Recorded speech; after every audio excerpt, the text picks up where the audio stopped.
Assalamualaikum anak-anak. Setelah beberapa hari libur, hari ini kita belajar lagi ya. Kali ini kita masuk ke subtema 2 pada pembelajaran yang pertama tentang pertumbuhan dan perkembangan manusia. Apa ya perbedaan pertumbuhan dan perkembangan? Perhatikan dengan baik ya materi hari ini dan tetap semangat belajar ya anak-anak ibu.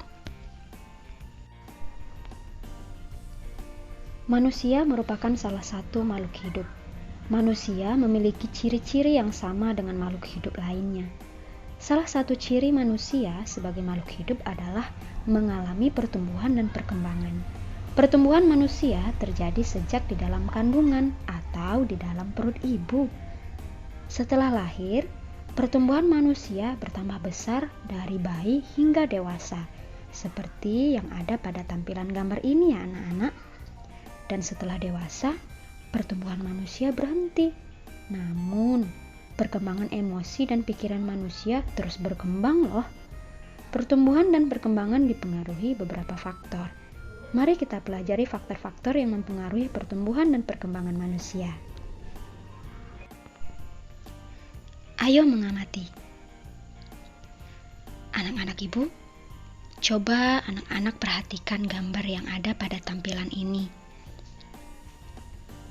Perubahan apa ya yang dialami Udin berdasarkan gambar?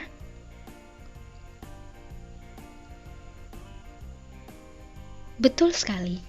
Perubahan yang dialami Udin sejak bayi sampai saat ini adalah bertambah ukuran tinggi dan berat badannya.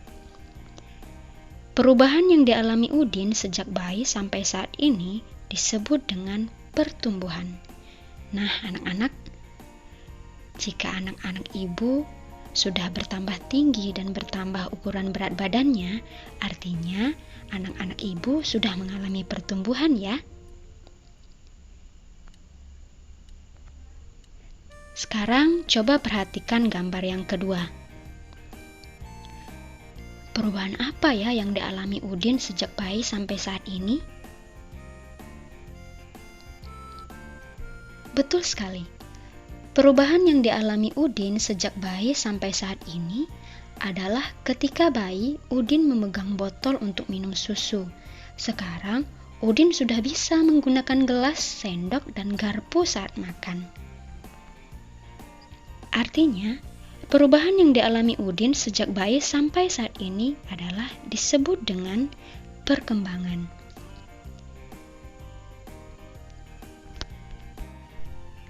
Jadi, perkembangan adalah bertambahnya kemampuan manusia dalam melakukan sesuatu ya anak-anak. Nah, anak-anak, sekarang anak-anak ibu sudah tahu kan perbedaan antara pertumbuhan dan perkembangan? Lalu, apakah kamu mengalami pertumbuhan dan perkembangan seperti Udin? Sekarang, cobalah lakukan wawancara dengan orang tuamu tentang pertumbuhan dan perkembanganmu dari sejak lahir sampai saat ini. Namun, tuliskan terlebih dahulu daftar pertanyaan yang ingin kamu tanyakan ya. Cukup 5 pertanyaan saja. Oh iya, anak-anak sudah tahu belum apa itu wawancara? Baiklah, akan ibu jelaskan.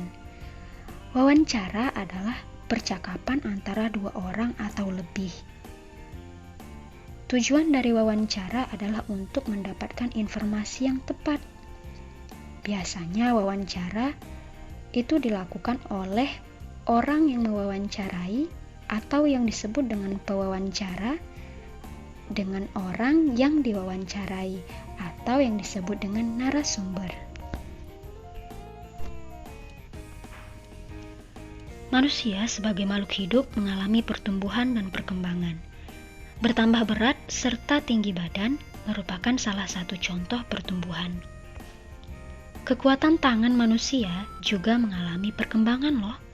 Contohnya seperti yang terlihat pada gambar. Edo saat masih kecil kesulitan untuk memegang botol susu. Akan tetapi, setelah tubuh Edo bertambah besar dan kuat, Edo dengan mudah dapat memegang tempat minum yang lebih berat dari botol susu. Kekuatan tangan dapat dilatih melalui kegiatan olahraga dan menari. Kuat dan lemah dari gerakan tangan digunakan dalam menari. Coba lakukan gerakan kuat dan lemah pada tangan sesuai perintah berikut ini ya.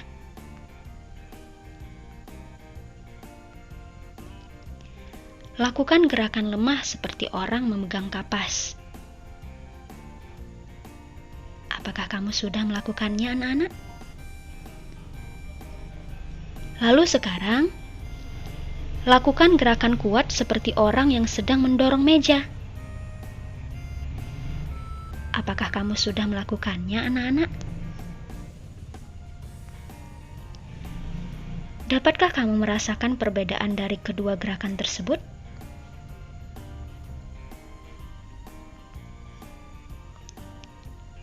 Sekarang, ayo kita menari. Gerakan pertama adalah mengangkat tangan kanan, lalu tangan kiri. Angkat tangan dengan kuat seperti sedang mengangkat beban. Anak-anak boleh mencontoh pada tampilan ini ya. Gerakan yang pertamanya.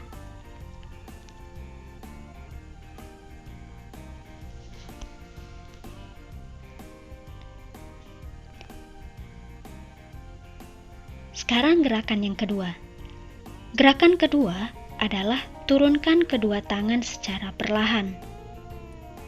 Kedua tangan diturunkan sambil menggerakkan jari-jari tangan menirukan air hujan turun. Cobalah lakukan.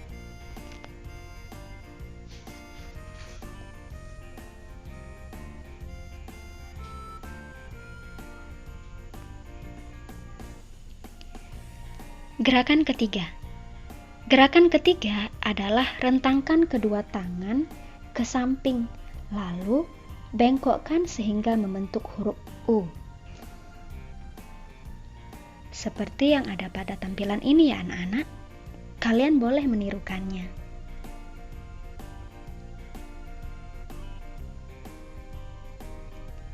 Sekarang gerakan keempat. Gerakan keempat adalah gerakan memutar pergelangan tangan secara perlahan. Apakah anak-anak bisa?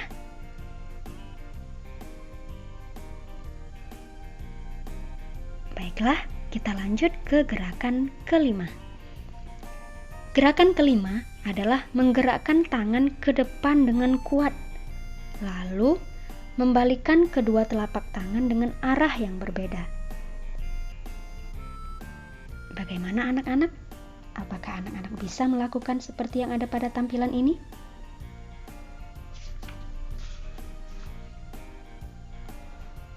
Sekarang gerakan yang terakhir. Gerakan keenam. Gerakan keenam adalah bertepuk tangan. Tepuk tangan dapat divariasikan dengan gerakan yang lemah sampai kuat.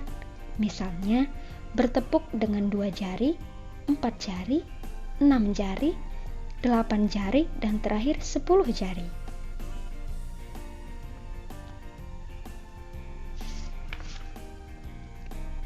Nah, anak-anak, dari keenam gerakan tersebut, gerakan mana ya yang termasuk gerakan kuat dan lemah dari tangan? 1, 2, 3, 4, 5, atau 6? Coba ibu mau kalian dokumentasikan dalam bentuk video ya, gerakan-gerakan yang sudah kita pelajari sebelumnya. Gerakan 1, 2, 3, 4, 5, dan 6. Dan juga coba sebutkan gerakan mana saja yang termasuk gerakan kuat dan lemah dari tangan ya. Sebutkan dalam video tersebut ya anak-anak. Sekarang kita masuk ke mata pelajaran matematika tentang penjumlahan tanpa teknik menyimpan. Contoh, 1234 ditambah 2345.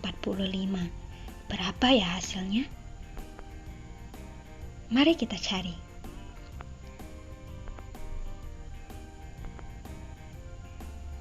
Jika 1234 ditambah dengan 2345, cara mencarinya adalah dari yang paling belakang dulu ya anak-anak, yaitu dari nilai tempat satuan. 4 ditambah 5 sama dengan 9. Lalu kemudian kita tambahkan yang nilai tempat puluhan.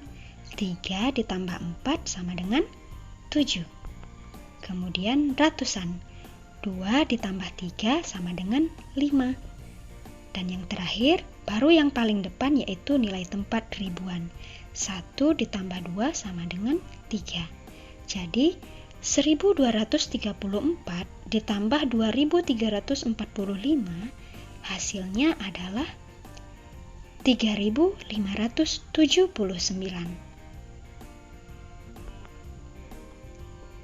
Bagaimana anak-anak? Mudah kan? Sekarang kerjakan soal 1, 2, dan 3 ya. Kerjakan di buku latihanmu. Nah, jika tadi penjumlahan tanpa teknik menyimpan, sekarang penjumlahan dengan teknik menyimpan ya. Contoh, 1900 ditambah 2300. Hasilnya berapa ya? Sama seperti tadi, kita mulai dari yang paling belakang ya, atau pada nilai tempat satuan. 1900 ditambah 2300. 0 ditambah 0 sama dengan 0. Lalu kemudian yang puluhan ya anak-anak. 0 ditambah 0 sama dengan 0. Kemudian yang ratusan. 9 ditambah 3 sama dengan 12. Karena hasil 9 ditambah 3 sama dengan 12 atau 2 angka, angka yang di depan kita taruh di atas 1 atau di atas nilai tempat ribuan. Kemudian baru kita tambahkan nilai tempat ribuannya. 1 ditambah 1 ditambah 2 sama dengan 4. Hasilnya adalah 4200. Bagaimana anak-anak? Mudah kan? Kalau begitu, coba anak-anak kerjakan latihan ini ya. Nomor 1 sampai nomor 4. Baiklah anak-anak, itu saja pembelajaran 1 pada subtema 2 kita hari ini ya. Jadi pembelajaran kita hari ini mencakup 3 mata pelajaran, yaitu mata pelajaran Bahasa Indonesia. Sebagai tugasnya tadi, menuliskan daftar pertanyaan untuk melakukan wawancara. Kemudian mata pelajaran SBDP, yaitu melakukan gerakan kuat dan gerakan lemah untuk gerakan pertama sampai gerakan ke-6 seperti yang sudah kita pelajari tadi. Dan juga menyebutkan gerakan mana saja yang termasuk gerakan kuat dan gerakan lemah dari tangan ya anak-anak.